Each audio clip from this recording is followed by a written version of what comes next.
नमस्कार, मैं अशोक कुमार पांडे और स्वागत है आपका टीसीएच पर। ईरान से जितनी भी अपडेट्स हमें मिल पा रही थी, हम लगातार अपडेट करने की कोशिश कर रहे थे और आगे भी कोशिश करते रहेंगे। लेकिन इन अपडेट्स के लिए हमारे लिए बहुत बड़े सोर्स थे और आप कह सकते हैं कि हमारी आंख, हमारा कान वहां पर सैयद आकिब भाई थे। लगातार खराब इंटरनेट के बावजूद वो लगातार टच में थे। कई वीडियोज उन्होंने भेजे। कुम से उन्होंने पब्लिक में जाकर हमारे लिए एक वीडियो किया और बताया कि वहां हालात कैसे हैं और जिस तरह का तमाशा पूरी दुनिया में फैलाया जा रहा था और जिसको हमारा गोदी मीडिया बिल्कुल आराम से सच मानकर फॉलो कर रहा था कि भाई ये हो गया, भाई वो हो गया, उसका कोहरा कुछ हद तक छांटने में अगर हम कामयाब हुए तो उसमें आकिब साहब का बहुत बड़ा रोल था। उसके लिए हम बहुत शुक्रगुजार हैं। आज इंटरनेट थोड़ा बेहतर मिला है तो हमारे साथ सीधे जुड़े हैं। बहुत शुक्रिया आकिब साहब, बहुत शुक्रिया। बहुत बहुत शुक्रिया मुझे ये दावत देने का और ये मौका देने का कि जैसे कि आपने कहा कि कुछ सच्चाई को थोड़ा आज विस्तार के साथ इंशाल्लाह सामने रखने का ये मौका देने का बहुत बहुत शुक्रिया। जी, अभी एक बात तो अब वेस्टर्न मीडिया भी कहने लगा है कि जो हड़कंप वहां मची हुई थी, जो बावेला वहां मचा हुआ था, जिस तरह से तमाशा हो रहा था, अब मरने वालों के जो नंबर्स हैं वो तो 200 से लेके और 20,000 तक जिसके जो मुंह में आ रहा है वो कह रहा है। जाहिर है किसी के पास कोई डेटा नहीं है, लेकिन इस बात पर सारे लोग लगभग राजी हैं कि अभी फिलहाल वहां पर शांति है, जो बात आप लोग हमें वहां से बता रहे थे। कुछ नई चीजें आई हैं, उन पर भी बात करेंगे। ईरान के हालात पर तो आपसे बात करेंगे ही। जैसे गजा का पीस बोर्ड बना है जो $1 बिलियन में बिक रहा है। कोई भी उसका मेंबर बन सकता है $1 बिलियन देके। गजा का पीस बोर्ड बना है लेकिन उसमें एक भी अरब नहीं है। एक भी मुसलमान छोड़ दीजिए, एक भी अरब नहीं है वहां पर। और वो लोग हैं कुशनेर जैसे लोग, विटकॉफ जैसे लोग, या फिर इराक का जो कातिल या बूचर जो भी आप कहना चाहें, अपने इंग्लैंड का जो एक्स एक्स प्राइम मिनिस्टर है टोनी ब्लेयर, वो उसमें है। इस तरह के लोगों को रखा गया है जिन्होंने मिडिल ईस्ट में पीस को डिस्टर्ब किया है, बनाया कभी नहीं है। उस पर हम बात करेंगे और भी कुछ मुद्दों पे बात करेंगे। पेजेश्कियन साहब का एक ट्वीट आया था जिसमें उन्होंने कहा था कि खामनेई साहब के ऊपर अगर कोई हमला होता है तो इसको ईरान के ऊपर हमला कहा जाएगा। इसके मानी क्या थे वो भी हम समझने की कोशिश करेंगे। लेकिन सबसे पहले बिना किसी सवाल के आप जो कुछ कहना चाहते हैं वहां से, और मैं ये भी जानना चाहूंगा कि कुम में तो आप हैं तो वहां के हालात तो आपको बिल्कुल पता है। कुम के अलावा जो इलाके हैं वहां कैसे हालात हैं वो भी हम आपसे जानना चाहेंगे। जी जी, बिस्मिल्लाहिर्रहमानिर्रहीम। जी, शुरुआत इसी से की जाए कि जो फैक्ट्स हैं, जो सही खबर है, फिलहाल उसी को पेश किया जाए। फिर उसके आगे जैसा वक्त रहा उसके ऊपर फिर एनालिसिस भी हो सकती है। बिल्कुल। फैक्ट्स ये हैं कि जब 12 रोज़ा जंग ख़त्म हुई थी और ईरान को एक बड़ी उसमें जीत हासिल हुई, तो उसके बाद से ये अनुमान लगाया गया था कि दुश्मन फिर कुछ न कुछ कोशिश करेगा। और यहाँ नवंबर के महीने से, अक्टूबर-नवंबर के महीने से यहाँ के जो बड़े-बड़े ज़िम्मेदार हैं, चाहे वो खुद आयतुल्लाह ख़ामेनेई हों, चाहे वो यहाँ के राष्ट्रपति हों या हत्ता फ़ॉरेन मिनिस्टर हों, इस किस्म के बयान दे रहे थे कि हमें इसकी इत्तिला है कि कुछ मुख्तलिफ़ किस्म की कोशिशें हो रही हैं कि ईरान को जो इस जंग में सबसे बड़ी ताकत और क़ुव्वत हासिल हुई है और वो है यहाँ की जनता की एकता, उसको किसी तरह भंग किया जाए और तोड़ा जाए। और हमने देखा कि अचानक फिर दिसंबर के आखिर में यहाँ पर जो है एक जेन्युइन प्रॉब्लम है महँगाई का, इन्फ्लेशन का, ये सब रियल प्रॉब्लम्स हैं। आपके दर्शक अच्छी तरह जानते हैं, आप भी कई बार ये बता चुके हैं उन्हें। इसके नतीजे में यहाँ पर कुछ प्रोटेस्ट हुए, जो कि किसी भी डेमोक्रेसी में एक नेचुरल सी चीज़ है। वो हुए, 2-4 दिन तो वो ठीक चले, लेकिन उसके बाद उसमें हिंसा शुरू हुई है दिसंबर के आखिर में। तेज़ी से बस दोहरा दूँ, फिर मेन फ़ोकस मैं करूँगा, वो जो 8-9 जनवरी है उसके बाद से हुआ है। थोड़ी बहुत उसमें मुख्तलिफ शहरों से छुट-पुट हिंसा की घटनाओं की खबर आने लगी, जिसको ज़ाहिर-सी बात है वो जिसको इंटरनेशनल गोदी का अच्छा नाम आपने दिया है, वो उसको उसने बहुत बड़ा-चढ़ा के दिखाया। 7 जनवरी तक जब हम यहाँ पर थे, तो ऐसा लग रहा था कि जो भी बाहर मीडिया में जो भी हंगामा मचा रहे हो, यहाँ ज़मीनी तौर पर वो हिंसा तकरीबन ख़त्म हो गई थी। कोई ख़ास नुकसान भी बड़े पैमाने पर नहीं हुआ था। कुछ हद ये तक 7 जनवरी की बात आप बता ये रहे हैं। 7 जनवरी तक की बात है। हुआ जी। था, थोड़ा बहुत नुकसान हुआ था। जो कुछ शहर ख़ास तौर पर जो इराक के बॉर्डर से नज़दीक कुछ छोटे शहर हैं, वहाँ पर थोड़ी ज़्यादा हिंसा हुई थी। जो माली नुकसान था वो भी हुआ था, चंद लोगों की जान भी गई थी। लेकिन ऐसे बड़े देश में इसको कोई बहुत बड़ी घटना की नज़र से नहीं देखा जा रहा था, उस वक़्त तक 7 जनवरी के वक़्त। जी। लेकिन 6-7 जनवरी से हमने देखा कि मीडिया में एक नया एक माहौल कायम शुरू हुआ कि जिससे अनुमान लगाया गया कि शायद कुछ और अब होने वाला है। और वो ये है कि मुख्तलिफ चेहरे, बड़े-बड़े वेस्टर्न चेहरे, पॉलिटिक्स के, मीडिया के, एंटरटेनमेंट के, जो वेस्ट में रहते हैं, कुछ हद तक जो ईरान में भी रहते हैं, इन लोगों ने ये माहौल कायम करना शुरू किया कि 8 जनवरी की बात ये फैसलाकुन रात है, आओ बाहर निकलो, अपने हक का मुतालिबा करो, अपनी डिमांड्स को हासिल करो, दबाव डालो वगैरह-वगैरह। अल्फाज में डायरेक्ट इन लोगों के ज़बान से जो अल्फाज आ रहे थे, उसमें डायरेक्टली जो है वो हिंसा की दावत नहीं थी, लेकिन इशारा ज़रूर पाया जाता था। और जो अलग से जो टेलीग्राम में, इंस्टाग्राम में वगैरह में जो अलग-अलग छोटे-छोटे ग्रुप्स थे, बाद में ये सब हम्म, चीज़ें सामने आई, उनके अंदर बहुत ही डिटेल और विस्तार और तफ़सील के साथ हिंसा की बात की जा रही थी, हिंसा कहाँ की जाए, कैसे की जाए, इसकी बात हो रही थी। नतीजे में ये जी, हुआ कि 8 जनवरी के जब दिन गुज़रता है, रात होती है, अंधेरा यहाँ होता है, तो उसके बाद से यहाँ पर हर बड़े-छोटे शहर में खबर आई हिंसा की। छोटे-छोटे गिरोह, कहीं 10 लोग, कहीं 15 लोग, कहीं 20, बहुत बड़ा कोई हुआ, कोई झुंड हुआ तो 50-100 लोगों का कहीं पर हुआ। ये लोग निकले बाहर, इनके पास पत्थर है, तलवार है, लाठी है और इनके दरमियान कुछ लोग हैं जिनके पास बंदूकें हैं। हत्ता बाज़ के पास AK-47 तक थी, राइफ़ल थी, पिस्तौल वगैरह तो बहुत के पास थी। और ये लोग सड़कों पर निकले, चौराहों पर निकले, ट्रैफिक को रोकना शुरू किया, पथराव करना शुरू किया और पुलिस वालों पर, सिक्योरिटी फोर्सेस पर भी हमला किया और आम जनता पर भी बड़े पैमाने पर हमला किया। आग लगाई, गोलियां चलाई, चाकू और तलवार का बहुत बड़े पैमाने पर इस्तेमाल किया। और उस रात ईरान की सोसाइटी जो बिल्कुल उसको आदत ही नहीं है इस किस्म की सड़कों पर हिंसा देखने की, यानी ये दुनिया की निस्बतन ज्यादा पीसफुल सोसाइटीज में से है, सेफ सोसाइटीज में से आप देश में आके अक्सर भाग में बीच रात में भी कहीं अकेले निकल जाए कोई मसला नहीं है। यहाँ के कल्चर में एक आम बात है कि लोग जब हाईवे पर जाते हैं, रात को ड्राइव कर रहे हैं, थक गए, वहीं हाईवे के किनारे गाड़ी रोकते हैं, एक खेमा, एक तंबू किनारे लगाते हैं, रात भर सो जाते हैं। एक आम सी चीज़ है क्योंकि यहाँ पर कोई खतरा नहीं देखा जाता है ऐसी सब चीज़ों में। ऐसी सोसाइटी में जो आदी है, जिसको आदत है सिक्योरिटी और सेफ्टी की, वहाँ पर ऐसी चीज़ हुई कि अगले दिन से उसके डिटेल्स जब आना शुरू हुए और आज तक डिटेल्स आते ही जा रहे हैं सामने। सैकड़ों या हज़ारों की तादाद में तो इस वक़्त वीडियोज़ यहाँ पर घूम रहे हैं, जो बिल्कुल क्लोज़ कंप्यूटर पे सर्किट, भी देख रहे हैं। जी, जी, सीसीटीवी कैमरा से लिए गए हैं, जो ड्रोन से लिए हम्म, गए हैं, मोबाइल से लिए गए हैं वगैरह, कि किस प्रकार की हिंसा हुई उस रात, ये हमने देखा उस वक़्त। तो एक मैं अभी कुछ और उसकी डिटेल भी बताऊँगा कि जो नुकसान हुआ उस रात और फिर अगली रात भी एक हद तक, लेकिन अगली रात कम, यानी 9 जनवरी को कम, 8 जनवरी को ज़्यादा। बड़े पैमाने पर ये हिंसा हुई है, छोटे-छोटे ग्रुप्स तो छोटे थे, इनकी संख्या कम थी, लेकिन नुकसान ये बड़ा पहुँचाने में कामयाब हुए, उन 2 दिनों में। अब जो सामने जो डेटा आ रहा है, जो रिलीज़ होके गवर्नमेंट की तरफ से, ऑफ़िशियल सोर्सेज़ की तरफ से आ रहा है, मैं आपको कुछ उसमें से बताना चाहूँगा आपको, दर्शकों को, कि उन 2 दिनों में तकरीबन 250 मस्जिदों पर हमला हुआ है और जिनमें से हम्म, बाज़ को पूरी तरह जला दिया गया, बाज़ को कुछ नुकसान पहुँचाया गया। 250 शिक्षा केंद्र, तालीमी इदारे, स्कूल, कॉलेज वगैरह पर हमला हुआ। 184 एम्बुलेंस पर जो घायलों को ले जाने के लिए इधर-उधर जा रही थी, उन पर हमला हुआ है। न जाने कितने बैंक्स तोड़-फोड़ की गई, जलाए गए, बाज़ारों को जलाया गया और बहुत बड़े बसों को जलाया गया। इलेक्ट्रिसिटी सबस्टेशन, उसमें आग लगाई गई। यानी अंधाधुंध किस्म की एक कैफियत हिंसा की उस रात को यहाँ पर कायम की गई और अगली रात को भी कुछ हद तक। इसमें जानी नुकसान भी हुआ है। जानी नुकसान के हम्म, अभी फाइनल फिगर सामने नहीं आया है। लेकिन खुद रहबर ने, आयतुल्लाह खामेनी ने अपनी तकरीर में आकर कहा कि चंद हज़ार लोगों को कत्ल किया गया।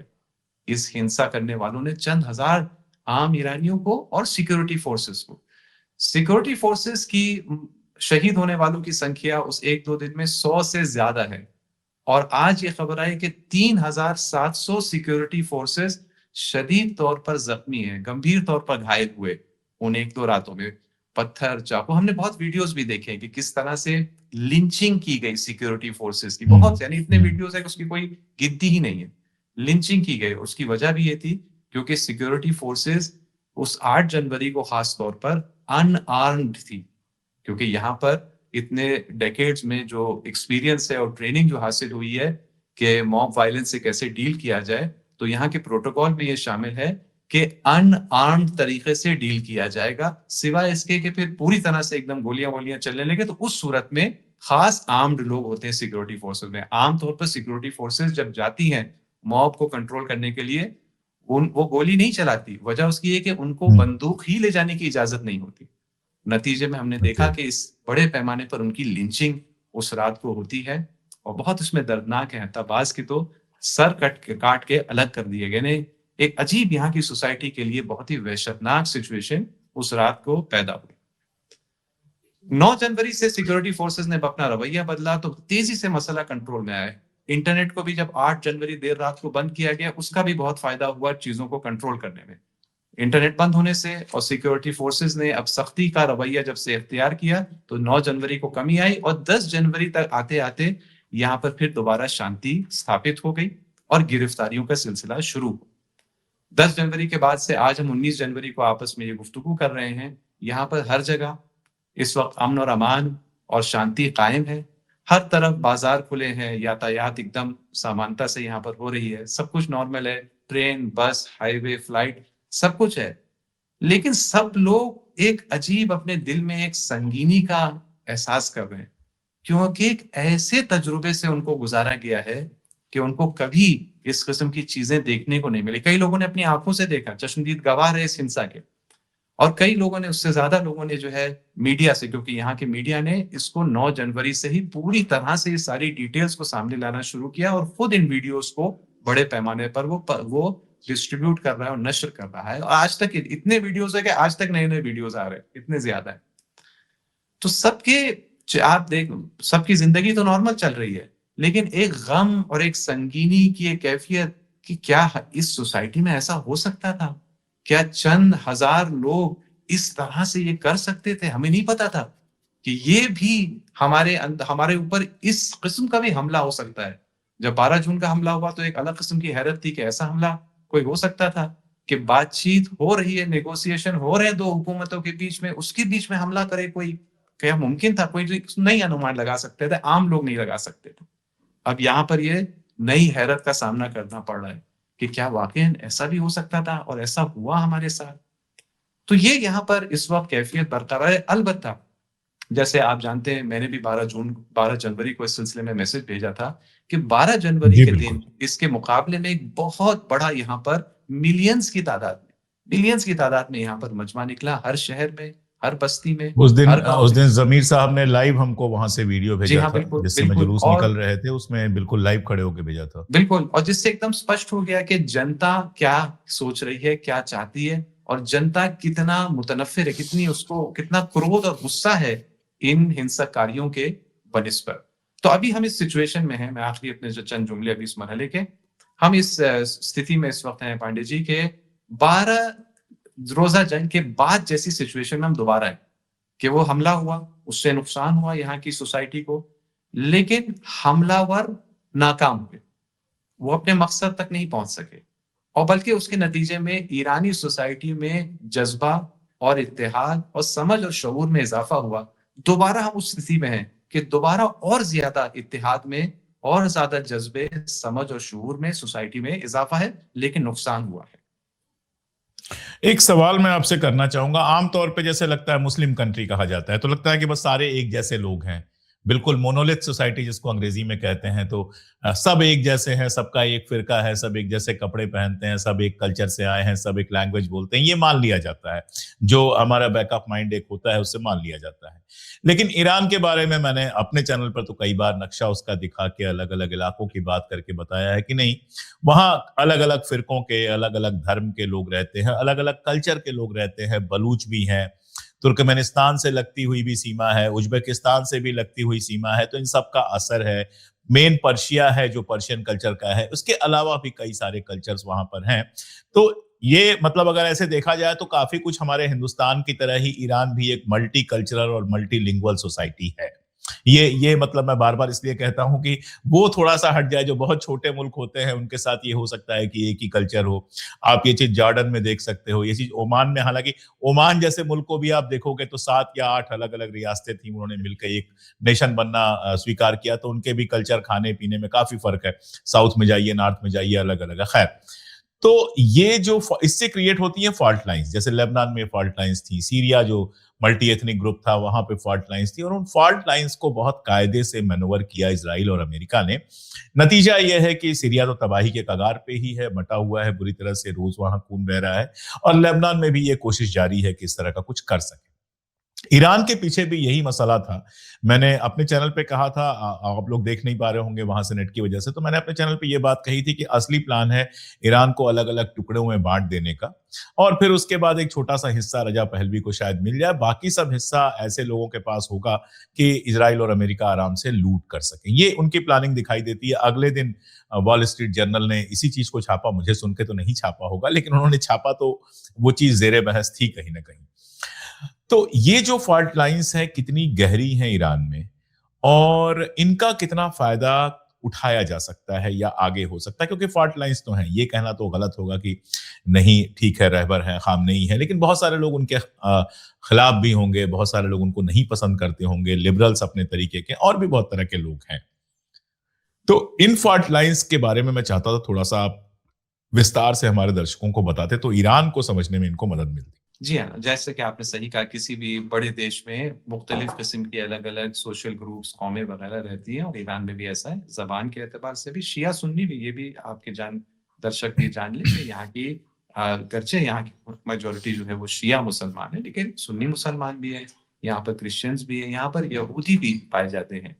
यानी जो, बल्कि पूरे जो वेस्ट एशिया के इलाके में इसराइल, जिसको अगर कोई मान ले कि वो एक रियल कंट्री है, तो खैर सबसे ज्यादा यहूदी तो वहां है, लेकिन अगर उसको कोई रियल कंट्री ना माने तो सबसे ज्यादा यहूदी तो पूरे वेस्ट एशिया में आज भी जो है वो ईरान में ही रहते हैं। तो ये बहुत सारे अलग अलग ग्रुप्स हैं, और इनके अंदर जाहिर सी बात है अलग अलग इसमें अपने लैंग्वेज, कल्चर वगैरह और इख्तिलाफ और टकराव की गुंजाइश भी पाई जाती है। जाहिर सी बात ये भी होता है, हर सोसाइटी में होता है, यहाँ भी है। और इस पर दुश्मनों ने काफी कोशिश की है कि इसको एक्टिवेट किया जाए, लेकिन इस एक ज़माने में कुर्दों में बहुत एक्टिविटी हो रही थी। एक ज़माने में यहाँ पर अरब रहते हैं, इराक के बॉर्डर के नज़दीक, उनके दरमियान, और बलूचिस्तान में आज भी एक्टिविटी इस किस्म की जारी है। लेकिन शायद ये 45 साल, 47 साल जब से रेवोल्यूशन के बाद से ये कोशिश की गई है इन फॉल्ट लाइन्स को या इन फासलों को फ्रिक्शन और कॉन्फ्लिक्ट पे तब्दील करने की जो कोशिशें रही हैं, शायद अब ये नतीजा लिया जा सकता है कि ये का ज्यादातर नाकाम और बड़े पैमाने पर नाकाम रही है। और शायद ये वजह है पांडे जी कि इस बार जो अब हिंसा हुई है, इसमें इन ट्रेडिशनल फॉल्ट लाइन्स को इस्तेमाल नहीं किया गया। शायद कहीं ना कहीं अमेरिका, इसराइल नाउम्मीद हो गए, क्योंकि इतने साल से इनको एक्टिवेट करने की कोशिश कर रहे हैं इन फॉल्ट लाइन्स को, लेकिन वो उनको नतीजा नहीं दे रही है। और उसकी वजह भी है क्योंकि ये सब डिफरेंसेस के बावजूद एक कॉमन, एक मुश्तरका किस्म का एक इरानियन नेशनलिज्म भी पाया जाता है, क्योंकि 98% यहाँ की पब्लिक मुसलमान है। गर्चे उसमें अलग अलग लैंग्वेज ग्रुप्स, हत्ता शिया सुन्नी भी पाए जाते हैं, लेकिन वो खुद मुसलमान होना बहुत मददगार है। और जो 2% नॉन मुस्लिम यहाँ पर आबादी है, वो अपने आप को इरानियन नेशनलिज्म के छत्र छाया में देखती है, जिसके अंदर इस्लाम एक उनसुर है, लेकिन वो अपने लिए भी एक जगह उसके अंदर देख पाते हैं। और इसलिए हम देखते हैं कि यहाँ के जो शोहदा जंग वगैरह में रहते हैं, उसमें क्रिश्चियंस भी रहते हैं, और ये एक यहाँ पर यानी उनकी एक पूरी तरह से एक्सेप्टेंस है यहाँ की सोसाइटी में। उनको आमतौर पर शक की निगाह से नहीं देखा जाता। यहूदियों तक को जो है यहाँ पर आमतौर पर शक की निगाह से नहीं देखा जाता है। बहरहाल, तो ये तो रही बात। तो इसलिए दूसरी फॉल्ट लाइन को उन्होंने क्या एक्टिवेट किया, ये जो झुंड और ये गुरोह निकले जिन्होंने इस हिंसा को अंजाम दिया, ये ईरानी थे, तकरीबन सभी ईरानी थे। इन्होंने क्या कहा, ये कौन सी फॉल्ट लाइन के तहत, क्या ये कुर्द थे, क्या ये तुर्क थे, क्या ये बलोच थे? नहीं, ऐसा कुछ नहीं था। हाँ, ऐसे भी थे, लेकिन इस बेस पर नहीं निकले थे कि क्योंकि हम मिसाल के तौर पर बलोच हैं या हम कुर्द हैं, हमें यहाँ पर कुछ करना है। नहीं, इस बेस पर नहीं, बल्कि सोशल मीडिया के जरिए एक टारगेटेड काम हुआ। देखिए, हम अपने देश में, हिंदुस्तान में व्हाट्सएप यूनिवर्सिटी के खतरे की बात करते हैं, और यकीनन बहुत खतरनाक है, और उसके खतरात बहुत। हमारे सामने, हम भुगत भी रहे हैं उसको। लेकिन बिल्कुल। एक और खतरनाक मॉडल उसी दुश्मन जब सोशल मीडिया को इस्तेमाल करे और एक तबके को, नौजवानों को जो बहुत ज़्यादा असर लेते हैं मीडिया का, उनमें से एक छोटे तबके को दीवानगी की हद तक पहुँचा दे, दीवानगी की हद तक पहुँचा दे। इस फॉल्ट लाइन को, अगर आप इसको फॉल्ट लाइन कह सकते हैं, उसका प्रयोग किया गया है चंद हजार की तादाद को इस तरह से उस रात, जैसे ये हॉलीवुड फिल्मों में एक कैटेगरी होती है ज़ॉम्बी फिल्मों की, हॉरर फिल्मों में ज़ॉम्बी फिल्में होती हैं। यहाँ बिल्कुल, ईरान के लोग कह रहे बिल्कुल। हैं हमने उस रात जो है गोया ऐसा देखा कि हमारे देश में छोटे-छोटे झुंड ज़ॉम्बीज़ के, यानी ये लोग वो लोग थे जिनको हम जानते हैं, वो बच्चे थे, वो जवान थे, लेकिन न जाने इनके साथ क्या किया सोशल मीडिया ने, और उसमें ड्रग्स का भी इस्तेमाल था वगैरह, और कुछ के लिए पैसे का भी हुँ, इस्तेमाल था, कि इस तरह से ये हम पर हमले कर रहे थे, हमारे ही सिक्योरिटी फोर्सेस पर हमला कर रहे थे।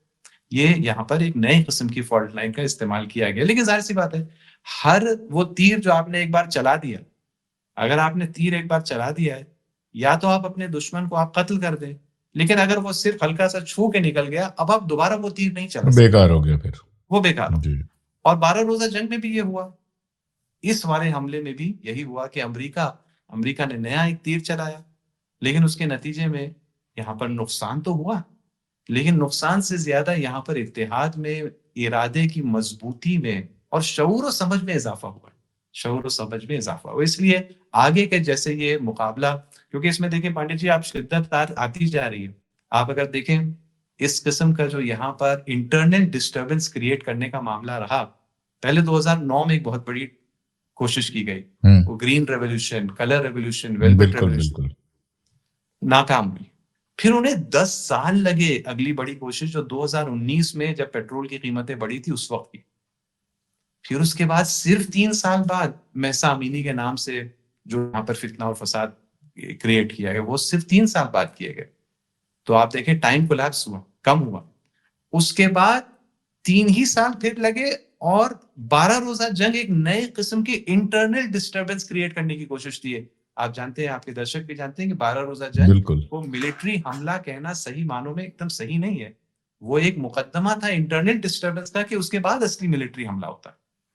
सिर्फ 3 साल, और अब 12 रोज़ा जंग के बाद सिर्फ और सिर्फ 7 महीने में, 6 महीने में दोबारा, यानी वो इंटेंसिटी, यानी वो टाइम भी कम होता जा रहा है, और जो शिद्दत है हमलात की, वो भी बढ़ते जा रहे हैं। लेकिन रिएक्शन में यहाँ पर मज़बूती भी उसी एतबार से बढ़ रही है। समझ और शऊर में भी इज़ाफ़ा हो रहा है। यानी ये जो कॉन्फ्लिक्ट है, ये अपनी चोटी की जानिब बढ़ती जा रही है, अपनी पीक की जानिब बढ़ती जा रही है, जहाँ पर एक टर्निंग पॉइंट आएगा।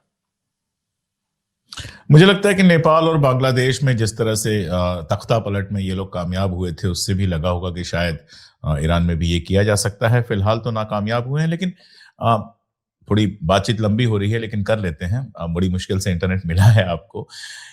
एक तो ये महँगाई का जो मामला है या फिर किल्लत का मामला है, इतना तो है ही कि जिस तरह से बंदिशें लगाई गई हैं, नाकाबंदी पूरी की गई है, आप अपना माल बेच नहीं सकते हैं, बाहर का माल खरीद नहीं सकते हैं। तो उसके उस वजह से है, मेरा मानना है कि वो बंदिशें अगर ना हो, ईरान को भी वैसे ही बिज़नेस करने दिया जाए, जैसा कि पश्चिम एशिया के दूसरे देशों को करने दिया जाता है, तो Iran one of the richest country होगा उस इलाके का। अगर रिचेस्ट नहीं भी होगा, तो वन ऑफ द रिचेस्ट होगा, क्योंकि नेचुरल रिसोर्सेज सबसे ज़्यादा है, तेल ज़्यादा है, खेती भी होती है, अलग-अलग तरह का टेरेन है। मतलब मैं बार-बार देखता हूँ, तो मुझे लगता है कि हिंदुस्तान, ईरान इस मामले में काफ़ी एक जैसे हैं, जितनी विविधता वहाँ पाई जाती है। लेकिन वो तो फिलहाल होता हुआ दिख नहीं रहा है। अभी लिंकन को खड़ा कर दिया गया है कि आप अपने तेल ना बेच पाएँ, और इस तरह की तमाम चीज़ें लगातार आती रहती हैं। तो ये जो मुश्किल है, इसका इसका हल कहाँ से निकलेगा? क्योंकि ये तो बार-बार लौट के आएगी, महँगाई की दिक्कत, इन्फ्लेशन की दिक्कत। अब तोमान का जब हम रेट सुनते हैं, तो करोड़ में और लाख में सुनते हैं, इतने लाख डॉलर और इतने करोड़ों। तो ज़ाहिर तौर पे मुद्रा की वैल्यू एकदम ही गिरी हुई है। तो ये कहाँ से कंट्रोल होगा? ये कैसे कंट्रोल हो पाएगा? जी, कोई देखिए तरीका आपने, आपको दिखाई देता है इसका? जी, मेरे ख़्याल में यहाँ पर तरीक़ा है, उस तरीक़े पर काफ़ी अरसे से उस पर चर्चा है, लेकिन उस पर सही प्रकार से अमल नहीं हुआ है। सबसे पहले तो आपकी बात सही है कि सैंक्शंस यहाँ पर यहाँ की अर्थव्यवस्था के लिए नुकसानदेह तो साबित हो रहे हैं, लेकिन हम ये भी ना भूलें कि यहाँ की अर्थव्यवस्था के लिए, बल्कि पूरी इस जनता के लिए, इस समाज के लिए सैंक्शंस फ़ायदेमंद भी बहुत साबित हुए हैं। क्योंकि इस खित्ते के दूसरे देशों की तरह इस्लामी क्रांति से पहले, सैंक्शंस लगने से पहले, ईरान भी एक जिसको कहा जाता है ऑयल एडिक्ट था। यानी क्या? तेल हुँ, निकालो, बेचो, और बाहर से सामान खरीद के लाओ। जैसे अभी भी बहुत सारे पड़ोसी यहाँ के देश इसी इसी एडिक्शन का आज भी शिकार है। मैन्युफैक्चरिंग सैंक्शंस मत करो, अपना कुछ नहीं बनाओ। बिल्कुल कुछ नहीं, अपना कुछ नहीं करो।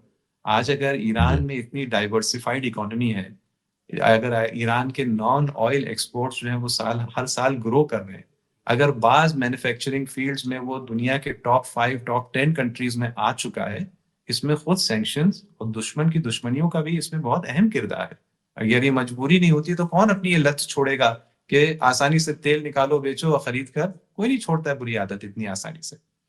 लेकिन हाँ, अब ये वक़्त आ गया है कि ये अब पाबंदियाँ खत्म हो और जो यहाँ मैन्युफैक्चरिंग का बेस बन चुका है, जो टेक्नोलॉजी का बेस बन चुका है, उसको फलने-फूलने के लिए अब आज़ादी की भी मज़ीद इसमें ज़रूरत है। इसके लिए यहाँ पर आज से चंद साल पहले यहाँ के जो लीडर हैं, जो स्ट्रेटेजिक लीडर हैं, जो मुर्शिद हैं, गाइड हैं, यानी आयतुल्लाह खामेनी, उन्हीं ने एक नज़रिया दिया। नज़रिया सिर्फ़ 1 जुमले, 2 जुमले की हद तक नहीं, एक डिटेल्ड डॉक्यूमेंट उन्हीं ने पब्लिश किया, जिसको कहा जाएगा अंग्रेज़ी में इकोनॉमी ऑफ रेजिस्टेंस। कि ये देखते हुए कि ईरान के पास इतनी ज़्यादा रिसोर्सेज़ हैं, नेचुरल और ह्यूमन रिसोर्सेज़ भी इसमें हम ऐड कर लें, बहुत हाइली एजुकेटेड बिल्कुल। पॉपुलेशन है। तो जी। नेचुरल रिसोर्सेज़ जिसमें ह्यूमन रिसोर्सेज़ भी उसके अंदर शामिल हैं, ये ज्योग्राफिकल लोकेशन, ये सारी चीज़ें और सैंक्शंस और दुश्मनी, इस सबको मद्देनज़र रखते हुए, क्या वो स्ट्रैटेजीज़ हो सकती हैं कि जिसके नतीजे में ये मुल्क की इकोनॉमी दुनिया के ग्लोबल इकोनॉमी के एक पोल में तब्दील हो जाए? उसकी डिटेल में स्ट्रैटेजीज़ हैं। लेकिन मुश्किल ये रही है कि इस पर अमल उस तरह से नहीं हुआ है और शायद ये जो अभी दबाव नया पड़ा है जनता की तरफ से, जो एतराज़ हुआ है, क्योंकि इस तोड़-फोड़ और फ़साद और आतंकवाद के, ये मत भूलें कि शुरुआत हुई थी एक जेन्युइन एक एतराज़ से और एक मुतालबे और डिमांड से, जिसके आज भी वो डिमांड पाई जाती है। तो अगर ये दबाव सबब बनता है कि आखिरकार उस चीज़ पर यहाँ के जो बाकी ज़िम्मेदार हैं, यहाँ पर जो क्योंकि एक देखिए गलतफ़हमी कई लोगों को होती है पांडे जी, कि गोया आयतुल्लाह ख़ामेनी ही सब कुछ करते हैं यहाँ पे। आयतुल्लाह ख़ामेनी हर छोटा-बड़ा फ़ैसला वही लेते हैं, हर चीज़, ऐसा नहीं है। बल्कि वो स्ट्रैटेजी देते हैं, वो गाइड करते हैं, वो विज़न प्रोवाइड करते हैं और फिर एनकरेज करते हैं कि उसको फ़ॉलो किया जाए। फिर फ़ॉलो करना ना करना अक्सर मवारिद और सिचुएशंस में उसके नीचे के लेवल की जितनी लीडरशिप है, चाहे वो यहाँ की पार्लियामेंट हो लॉज़ बनाने के सिलसिले में, एग्ज़ीक्यूटिव हो उसको एग्ज़ीक्यूट करने के सिलसिले में, उनके हाथ में, कि उन्होंने इस इकोनॉमिक फ़ील्ड में एक्सपर्ट्स का मानना है और मैं भी उनसे मुत्तफ़िक हूँ, उसमें उन्हें कोताही की है, कमी की है। और अब शायद ये दबाव सबब बनेगा। दबाव के बारे में बस मैं ये कह दूँ कि जब मैं 12 जनवरी के जो नज़दीक से मैं देख रहा था, जो बड़ा मिलियंस का जुलूस निकला था, तो उसके अंदर अमेरिका इस्राइल के खिलाफ तो नारे लग ही रहे थे। दहशतगर्दी के खिलाफ तो नारे लग ही रहे थे, क्योंकि अभी ताज़ा ज़ख्म खाए हुए थे ईरानी। बिल्कुल। लेकिन साथ में उसमें नारे इकोनॉमी के बारे में भी लग रहे थे। यानी बढ़िया। वही वही गवर्नमेंट जिससे कहा जा रहा है कि तुम मुकाबला करो इन आतंकवादियों का, तुम मुकाबला करो अमेरिका इस्राइल का, हम तुम्हारे साथ हैं, डरो मत, पीछे मत हटो। उसी गवर्नमेंट से कहा जा रहा है कि अपनी आर्थिक पॉलिसियों को सुधारो। यानी अभी भी जनता को उम्मीद यहाँ के निज़ाम से ही है कि वही निज़ाम जो हमें सिक्योरिटी और सेफ्टी प्रोवाइड करेगा, हमारे हमारे सॉवरेनिटी को, हमारी आज़ादी की बक़ा का वो ज़ामिन है, वही उसी से मुतालबा किया जा रहा है कि हमारा इकोनॉमिक प्रॉब्लम भी तुम ही सॉल्व करके दो। बहुत दबाव है गवर्नमेंट के ऊपर और होना भी चाहिए इस किस्म का बिल्कुल, दबाव। बिल्कुल, बिल्कुल, बिल्कुल। गज़ा पर मैं थोड़ी-सी शार्ट में थोड़ा-सा जो पीस कमेटी बनी है जिस तरह की, मैं इस पर वीडियो कर चुका हूँ तो लोग जानते हैं इस पर क्या है। तो उस पीस कमेटी को लेके मेरा तो अपना बहुत साफ मानना है कि एक ऐसी पीस कमेटी जिसमें कोई अरब नहीं है, एक ऐसी पीस कमेटी जिसमें कोई मुसलमान नहीं है, जो कोई फ़लस्तीनी नहीं है, कोई ज़मीन का आदमी नहीं है। और ऐसे लोग हैं जिनके बारे में बार-बार क्या कहा जाए, वो ऐसे लोग हैं जो हमेशा इज़राइल के साथ रहे हैं, जो हमेशा लुटेरों के गिरोह के हिस्सा रहे हैं या सरगना रहे हैं। तो ऐसे लोगों के भरोसे गज़ा में कौन-सी पीस होगी? अभी तो ये पांडे हो जी सकता है कि थके-हारे हैं, चलो जो चाहे कर लो। लेकिन 2 साल, 4 साल बाद जब हरकत होगी तो फिर कुछ गड़बड़ होगा। पांडे जी, मैं तो इस पीस कमेटी की जो ये अजीबो-गरीब सूरत-ए-हाल बनती जा रही है, जितनी ये सामने आ रही है, मेरी तो उम्मीद में इज़ाफ़ा हो रहा है। मेरी उम्मीद में इज़ाफ़ा है। क्यों? मैं इसको अलामत देख रहा हूँ पांडे जी इस बात की कि साम्राज्य के पास अब कुछ नहीं रहा, कुछ नहीं रहा। कोई नया आइडिया नहीं। इससे ज़्यादा शिकस्त ख़ोर्दा, घिसा-पिटा हुँ। क्या आइडिया हो सकता है कि आप फिलिस्तीन के मसले को हल करने के लिए जो आज हम 2026 में हैं, आप 1826 का कोई मॉडल लगा रहे हैं कि जिसमें एग्जैक्टली। गोरे बैठेंगे यूरोप और अमेरिका में, और वो क्योंकि अपने बड़े-बड़े अपने महँगे बोर्ड रूम में, अपने मीटिंग रूम में, होटल रूम में तय करेंगे, तो गोया यहाँ होगा। ये 1826 में शायद चल सकता था, लेकिन 2026 में दुनिया बहुत बदल गई है। तो मेरी तो उम्मीद में इज़ाफ़ा हो रहा है, क्योंकि ये अजीब किस्म की ये जो बेवकूफ़ियों की खबर आ रही है, ये इस बात की स्पष्ट निशानी और अलामत है कि अब इन लोग मॉरली तो देखिए बैंकरप्ट थे, इंटेलेक्चुअली भी और स्ट्रेटेजिकली भी पूरी तरह से खाली हो चुका है मामला, कुछ नहीं अब इनके पास। अब हमें सिर्फ सब्र करना है, और जो मुकाबला कर रहे हैं, जैसे गज़्ज़ा की आम जनता आज तक मुकाबला कर रही है, और जो-जो जहाँ-जहाँ पर लोग मुकाबला कर रहे हैं, हमें उनकी उनकी की जीत और उनकी कामयाबी के लिए दुआ करना है, इंतज़ार करना है। बहुत बड़ी कामयाबी यहाँ के मकामी और नेटिव लोगों को मिलने वाली है, जो पूरी दुनिया में बहुत बड़ी लहर खुशी की और बहुत बड़ी लहर वैल्यूज़ के इम्प्रूवमेंट की क्रिएट करने वाली ज़्यादा दिन अब नहीं है। किसी दिन हम बैठेंगे जब थोड़ी और फुर्सत होगी तो थियोक्रेटिक स्टेट के पूरे कंसेप्ट पे भी बात करेंगे, क्योंकि वो भी एक बड़ा सवाल है कि अगर दुनिया में हम डेमोक्रेसी की बात करते हैं तो पश्चिम एशिया में थियोक्रेसी कब तक चल सकती है, जो थियोक्रेसी कैसी है, क्या है, इस पर हम कभी बात करेंगे। लेकिन आज जाते जाते बहुत मुख्तसर सा सवाल और उतना ही छोटा जवाब मैं आपसे चाहूंगा कि शाह रजा पहलवी को लेकर पश्चिम में बहुत ज्यादा बढ़ाया गया, उनके ट्वीट मिलियंस में रीच हुई और क्या क्या हुआ, लगातार वो भाषण दे रहे थे। ईरान में मैं चाहूंगा कि उनकी स्टैंडिंग क्या है, क्या मतलब वाकई एक छोटा सा ग्रुप है जो शाह रजा पहलवी का इंतजार कर रहा है? क्योंकि एक और बात यहाँ पे मैं लोगों से शेयर कर देना चाहता हूँ, आप बताएं तो भी बेहतर है, कि एक तो कोई खानदानी शाह नहीं है कि 200-400 साल राज किया है, ये बात समझ लेना चाहिए।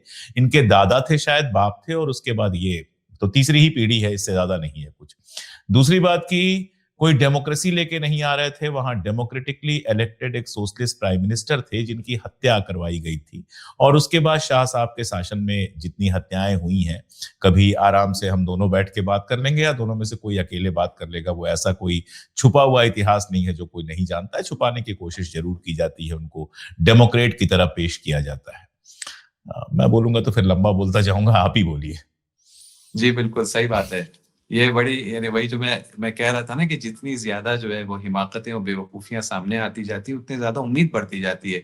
बात हो रही है कि यानी ये कहा जाता है, दावा हो रहा है कि ईरान में डेमोक्रेसी नहीं है और हम डेमोक्रेसी वहाँ लाएँगे, और उसके लिए हम किसको सामने पेश कर रहे हैं?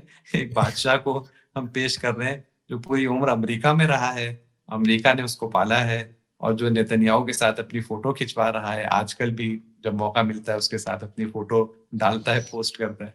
तो ये आप इसी से खुद अंदाज़ा लगा सकते हैं कि ये भी एक और मिसाल वो है इसी इजराइल की। वाली जो वॉल है, उस वॉल पे सर पटक चुका है, मैंने जी, तो वो जी, फोटो जी। दिखाई थी लोगों को। यानी जी। अब्सर्डिटी जिसको अंग्रेज़ी में कहा जाता है, वो कितनी हाँ। बढ़ती जा रही है, कितनी बढ़ती जा रही है। और इसमें तवक्को की जाए कि ईरान की जनता जो है, उसका एक भाग भी जो है वो उसके लिए बेचैन है। देखिए, आजकल आप तो मीडिया के आदमी मुझसे बेहतर जानते हैं, बॉट्स के ज़रिए आप ट्वीट को रीट्वीट कहाँ-कहाँ हाँ तक हाँ, आप बिल्कुल करवा सकते हैं, बिल्कुल कुछ भी बिल्कुल। आप कर सकते हैं। और बिल्कुल। ये तो खैर एक एक मज़ाक सी बात है यहाँ पे कि यानी इसकी कोई अहमियत नहीं। आप इसकी अहमियत की आप बात छोड़ें। अभी यहाँ का जो ईरानी एस्टेब्लिशमेंट है, जो अभी इस नए इम्तिहान से गुज़रा है, वो तो अब इस्राइल तक का नाम नहीं ले रहा है। अब डायरेक्ट बात हो रही है, हम्म सिर्फ़ अमेरिका का नाम लिया जा रहा है। सिर्फ़ ट्रम्प का हम्म डायरेक्टली नाम लिया जा रहा है कि मुकाबला वो हम्म। है, असल सोर्स फितने का और हमारे खिलाफ षड्यंत्र का वो है। आयतुल्ला आयतुल्ला ने भी कल जो परसों जो अपना भाषण दिया था उसमें वही नाम लिया, उन्हीं का नाम लिया था हाँ, सिर्फ। इसराइल का ही नाम नहीं है उसके अंदर, आप देखें, यानी बिल्कुल वो भी क्योंकि वो सारे बिल्कुल। पर्दे हट गए हैं, वो सारी जो जो जैसे कमज़ोर आखिरी दिन आते जा रहे हैं ये अंतर्राष्ट्रीय साम्राज्य के, तो वो अपने सारे नकाब उतारने पर, मुखौटे जो है हटाने पर मजबूर हो रहा है। हम हमेशा से कहते थे कि जो सरमाएदार तबका है वही चलाता है अमेरिका की डेमोक्रेसी को। लेकिन अब एक बड़ा सरमाएदार खुद आके प्रेसिडेंट बन गया, खुद एक बड़ा मुखौटा हटा, फिर उसके बाद और बिल्कुल। दूसरी चाहते हैं, या इसी फितने के दौरान, इसी इसी हमले के दौरान इतने ट्वीट वो करता गया कि मैं खुद ये करवा रहा हूँ, मैं ये चाह रहा हूँ हिंसा हो। ये आप देख रहे हैं, एकदम इंटेलेक्चुअली वो पावर, स्ट्रेटेजिक थिंकिंग पावर सब खत्म हो रहा है वहाँ पे, और ये अब फाटने के मतलब वो बहुत बचकाना कहना भी बच्चों का अपमान हो जाएगा, अगर उसको हम बिल्कुल कहें कि ऐसे, बचपाना है बिल्कुल, तो बच्चों का भी अपमान हो जाएगा, बच्चे भी बिल्कुल इतने ऐसे। बेवकूफ नहीं होते हैं। जी। तो आज एक ऐसा दिन है आकिब साहब कि मन ही नहीं मान रहा है कि मैं कहूँ कि आज के लिए रहने देते हैं। एक तो कई दिनों बाद बात हो पाई, कई दिनों की कोशिश के बाद असल में बात हो पाई और बिल्कुल। दूसरा इतनी सारी बातें हैं कि लग रहा है घंटों बात करें लेकिन दर्शकों की भी सब्र का उनके इम्तिहान ना लें, सब्र बहुत है दर्शकों में और मुझे लगता है कि बहुत जल्द जब इंटरनेट फिर आपको मिलता है और कायदे का मिलता है तो हम लोग एक बार और जो कुछ मुद्दे रह गए उन पे बात करेंगे। आज आपने बहुत सारे मुद्दों पे रोशनी डाली और जैसा मैंने पहले कहा था कि ईरान में हमारी आँख और कान बने रहने के लिए हमारी तरफ से और हमारे दर्शकों की तरफ से भी बहुत-बहुत शुक्रिया। मैं कोशिश कर रहा हूँ जितनी जल्दी पहुँच सकूँ वहाँ पे। एक उम्मीद जी है सर। कि हो सकता है फरवरी के दूसरे-तीसरे हफ्ते में या पहले-दूसरे हफ्ते में मैं आपके साथ रहूँ। तो तब अगर मुमकिन हुआ तो हम घंटे 2 घंटे आराम से बात करके और अपने दर्शकों के लिए बहुत सारे ऐसे नज़रिए पेश करेंगे जो गोदी मीडिया से नेशनल हो या इंटरनेशनल उससे उम्मीद करना तो बेकार की बात है। आज के लिए बहुत-बहुत शुक्रिया, अपना ख़्याल रखिए और जल्दी बहुत-बहुत होती है बात। शुक्रिया। बहुत-बहुत बहुत शुक्रिया। शुक्रिया, बहुत शुक्रिया।